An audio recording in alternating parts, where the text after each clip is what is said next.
Hi guys, welcome back to another Matchbox Garage video. I'm Rob, and today I shall be attempting to take this Jeep Gladiator from shabby to shiny. I've got a few of these, and I've had to kind of beg, borrow and steal parts and pieces.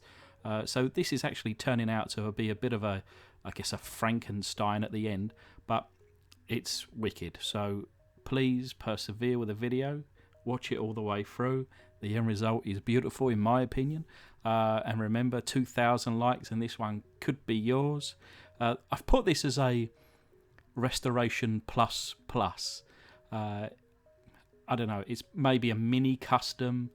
I like it how it is, but the wheels were rough and I had a perfect set of aftermarket wheels that I feel look great on it. So yeah, it's one of my new favourites. But I'm not going to drill down the centre of the post. There's just one, so I'm just going to take off the flange, and basically the bed, or where the rivet is really thin, so I'm not going to be able to put a screw in here. But anyway, did read underneath there, Jeep Gladiator, made in England by Lesney's, number 71. But yeah, it's super thin. Whoops. So I'm just going to pry this off now. And it's got a little tab at the front which keeps it on.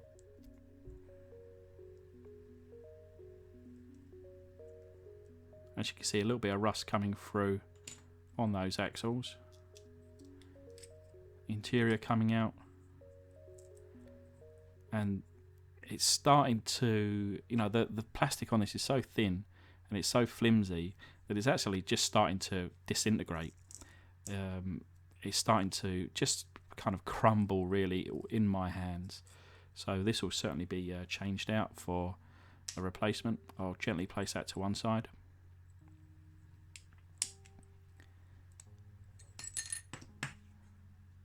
The windscreen there, in relatively good condition. It looked worse than what it was, but with a buff up later on, it looks as good as new.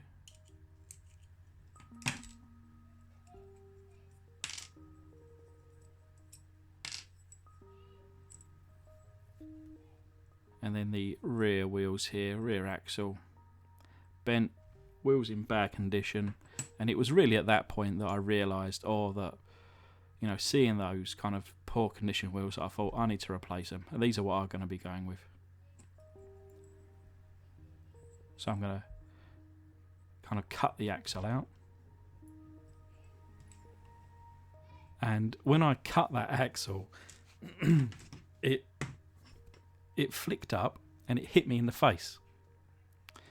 As I cut it, as you can see here, it's almost like after 50-60 years it didn't want to be cut in half, and it kind of hit me in the face, and well, there you go.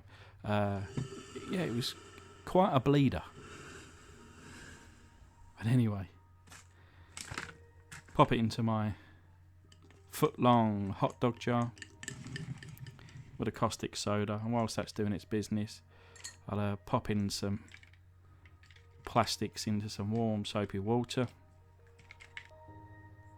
And this is not actually the interior that I use, it's for the wrong car.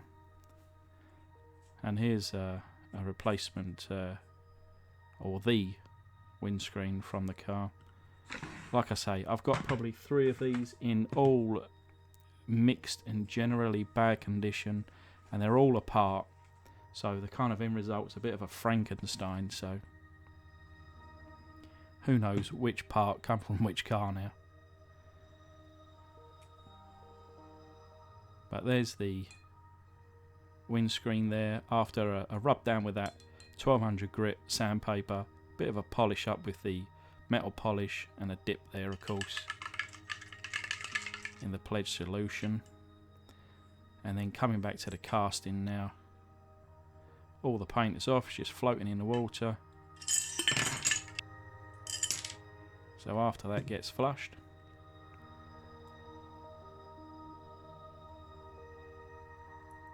Some lovely detail on the inside of these doors.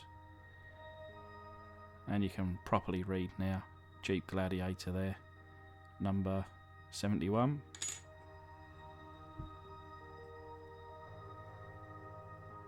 Cool design on these pickup.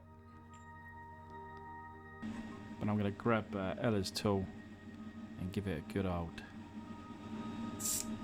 buff over there. So I'm using enamel paint in what is called a Ferrari red. I thought would best mimic the original.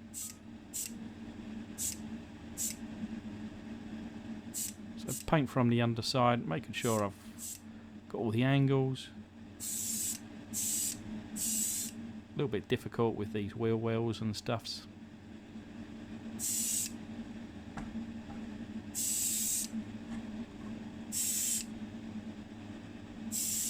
Probably ended up with 3 coats, if I remember rightly. Probably 10 minutes resting time in between each coat. And I was very happy actually with the final result on the paint job on this one. So as you'll see there, I didn't go with a primer. Kind of went old school like Lesney themselves. Enamel straight over the bodywork there. And it does look good. So I've got my helping hands, kindly donated by Alexandra Platz. So thank you again, sir.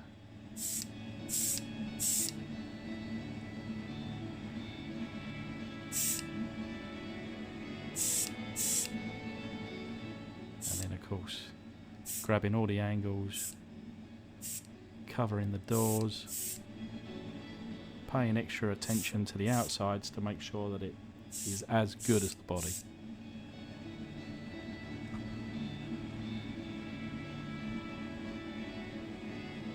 So it's the following day. There's the main casting there.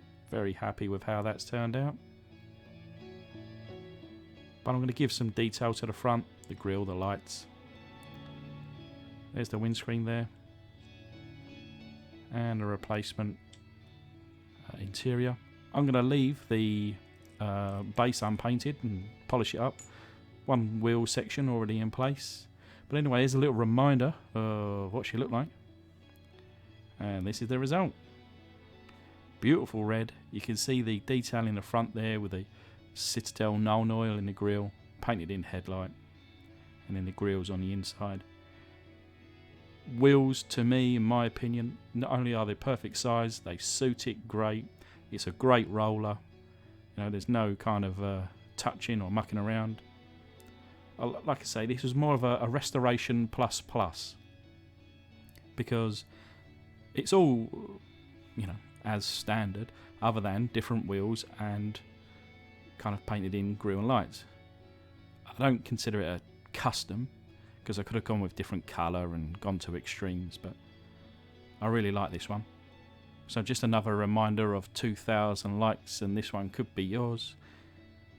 To be honest with you, I wouldn't mind keeping this one, but you know, I'm all about sharing. So I just want to take this opportunity to thank my patrons. You guys really do help out with the costs. And thank you everybody else for watching. Hopefully you'll stick around for the next one.